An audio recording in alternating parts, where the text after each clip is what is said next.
I think there's one mindset shift that this Indian team may need to do to pick a bowling lineup that can pick 20 wickets. What they can't do is what they tried at Manchester and go band for band with England and try and stack the batting. It works for England because their bowlers are genuinely good batsmen who can hold an end and score 50s and maybe even 100s on occasion. India simply just don't have the talent to do this, so they're going to have to gamble a little bit. And I think with Jadeja at 6 and Sundar at 7, and then you'll have Kuldeep and 3 seamers who can't really bat behind that, then the gamble is that there's enough batting there to simply make up the runs. Ultimately, I think with Jadeja, you can't pick him based on his bowling anymore. He's shown so far that this series, he isn't someone on these pitches who's going to outthink batsmen and be a real wicket-taking option. At best, he can contain the team, and maybe when there's a bit of rough, he can exploit that. We've seen that Sundar as an option with the ball is much better than Jadeja.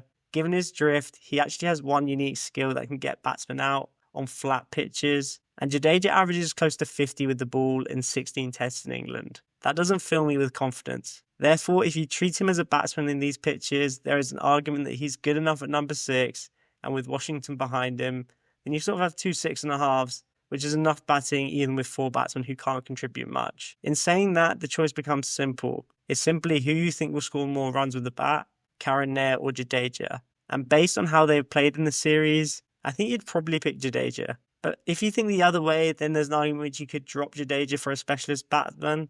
But given his form and how crucial he's been to this Indian side, I wouldn't be the one that wanted to make that decision. Ultimately, I think if the management treat Jadeja as a specialist batsman, that's their best chance of winning this game. But if they treat him as an all-rounder at the absence of other bowlers, then India are going to make the same mistake that they made at Manchester. But let me know what you think in your comments, and thanks for watching.